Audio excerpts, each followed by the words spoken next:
Welcome to this week's Indie Artist Music Hustle with Blonde Intelligence. I'm your host, Miss Roni, where I always seek to give you exquisite cranial repertoire. This week in the female hip-hop world, I think has been a little on the explosive side.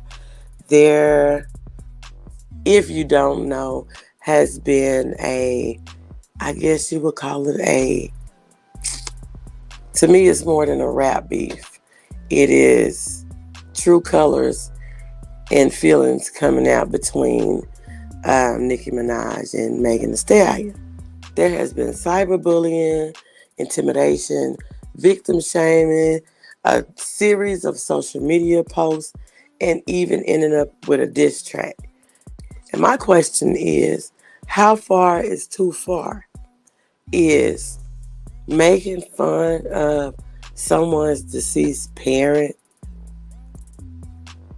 appropriate behavior on any level? What about making fun of someone because they got shot in the foot? The court of law said that this man did this, and there was witnesses to this. So I'm just wondering about that. You know, the victim shaming part is calling someone out their name the way the B word flew around so much over one line in a verse. I mean, to me, it leads me to believe that it's something deeper. And I've looked at some other commentary on the event, and many people are saying that they think there is something more than the initial response from Nicki. I've heard a lot of commentary that kind of agree with the way that I'm thinking that this was cyberbullying. So I got some notes that I took that I want to read. According to the Social Media Victims Law Center, cyberbullying is a serious issue on its own, and one that has been increasingly more prevalent over the past few years. And that cyberbullying can also have adverse effects on those who witness it happening to someone else. So, of course, the research in me, I decided to ask a few people how they felt about the situation. And I guess people drew a line in the sand when she was speaking about the deceased parent, because you're intentionally inflicting pain or trying to inflict pain on somebody. And I just don't know how that's going to work in the karmic world, But many people didn't agree with other things that they didn't agree with, but that was like the main thing. And the group that I asked was a group of younger adults, different ones. And that was the sticking point for them, that at the age that the person is, and it doesn't matter who it is, at some point you just don't go below the belt like that. So in rap beefs and disses, yeah, people say different things, but is it like stated factly, or are you trying to inflict pain? So that's just something to think about. Now, on the commentary,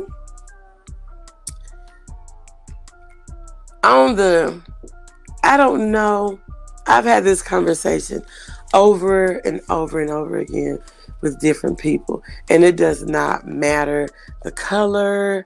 It's like all the same thing. It's like people who are not from the South think that people from the South are intellectually challenged, and that's not the truth. You cannot judge a person by their accent. So that was another thing that people took offense to. I talked to some people, and how did they feel about the reference to Bun B and Pimp C, and a lot of reference to Pimp C in one of the social media posts. And I remember I was at the store one time. We was waiting in line. I was talking to a older white lady, and I was like, you know, because of the way we talk, people think that people from the city think that people from the country is slow and dumb. And she was like, yeah. And so she was telling me about her experience with that. And I remember Cardi B telling everybody, don't listen to this country man. So what do a country man mean?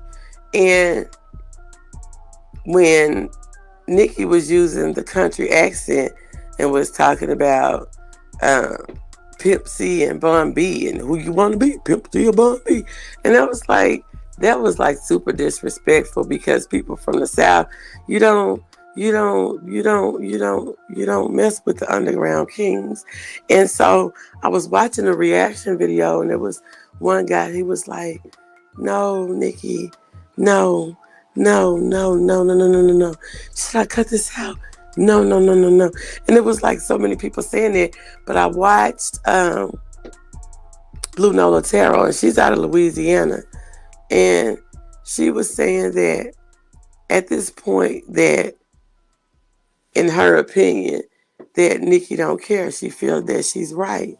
And the attitude that she's portraying does seem that way. Because even after you have offended a whole region of people, she was tweeting about numbers. I just can't see how anybody could be comfortable speaking on UGK that way. But Megan did come out with a chopped and screwed version. Now, I'm a big chopped and screwed fan. I wish it was screwed out a little bit more. It seemed like the beat was chopped up, but she could have screwed up she could have screwed it out a little bit more. But I need artists to understand that music, when you're making money off your music, is a business, and that's why it's called the music business. And when artists collaborate together, that's what they're doing. They're deciding to make money together. If it builds a friendship, fine. But if it don't, it was business. So it shouldn't even be a concern when the artist moves on to collaborate with the next person. I don't think that it's healthy for people to try to hold people in a box like that. For me, with the maliciousness that was, I would say, within some of these posts, if Megan is broke and decides to file a lawsuit, I don't think she'll be broke for long, because not only were there's social media posts and you have this major influence and everything, it was also put in a song. So it cannot be any more that it was the heat of the moment and I say things when I'm upset and then I go back later and I think about it and da-da-da-da. It can't be that, because even after you said these things over a period of time, then it was put on a record. And I feel like once you recorded it, I mean, even after the post, I mean, the cyberbullying is like very apparent, in my opinion. But then people was talking about this alter ego and the whispering on the song. And I was, like I said, watched a lot of reaction videos, and they was like, she just quit rapping and she went to whispering, threatening, whispering, all of this. And I was like, okay. And people was talking about the alter egos and everything. So I was like, I remember watching One Life to Live when I was young. And there was a character on there. Her name was Vicky. And Vicky had dissociative personality disorder, where she had these different personalities. And one was I think it was a little girl. One was a old man. One was a very mean killer. So watching those types of things, I guess at a young age, if you was inquisitive, would, I guess, make you well-rounded when it comes to things like that, and you would notice things that wasn't of what we would consider the norm. But of course, I researched and I saw something else about alter egos, so I wanted to read you a little bit about that. According to verywellhealth.com, there are a variety of triggers that cause switching between alter egos in people with dissociative identity disorder. Now, I'm not trying to diagnose anybody, but I was just reading some of the comments from, I would say, spectators, because I'm not going to say fans or non-fans. But according to verywellhealth.com, stress, memory, strong emotional senses, alcohol and substance use, special events or specific situations can all be triggers for people with dissociative identity disorder. So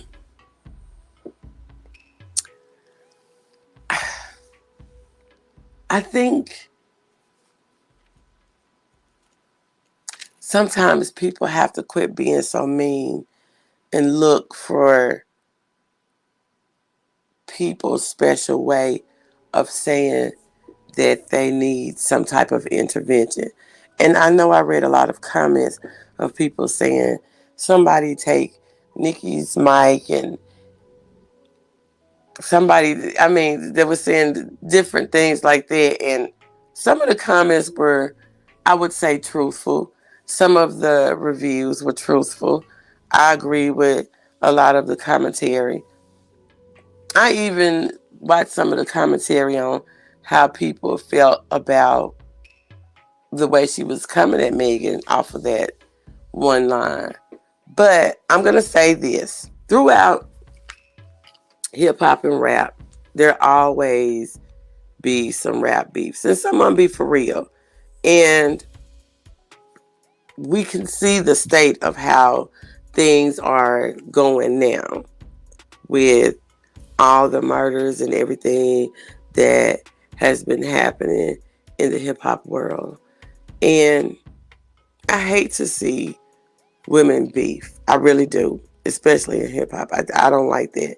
I tell the young girls all the time, no, you grow up, real women don't fight. That's just not what we do.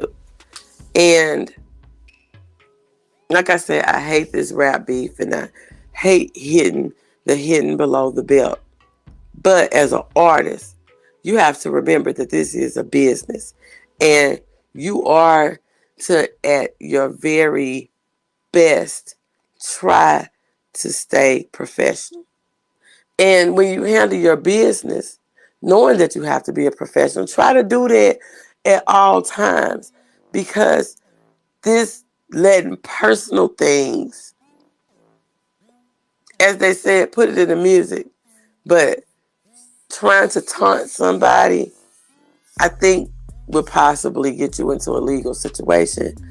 And I want independent artists to take from this. Yeah, you can get some things off your chest, but know when too far is too far, as being a professional is not damaging your brand.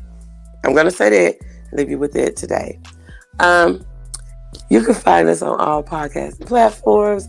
You can find us on Apple Podcasts, Google Podcasts, Spotify, Pandora, all those places, Deezer, and you can find us streaming live on, and also the podcast is on YouTube now. But you can also catch the video portion streaming live on LinkedIn, on YouTube, and on Twitch. And of course, you can buy the Indie Artist Music Hustle and Blonde Intelligence merch at www.blonde-intelligence.com. And I'll see you next week. Bye. Hey girl, let me tell you about this podcast. Girl, everybody has a podcast these days. But this one interviews new and interesting indie artists. It's called Indie Artist Music Hustle with Blonde Intelligence. Really? Where can I find it? It's on all podcasting platforms, streams live on social media, and on rpentradio.com. What'd you say it was called again? It's called Indie Artist Music Hustle with Blonde Intelligence. Girl, I'm gonna have to check her out. Give it a check, girl.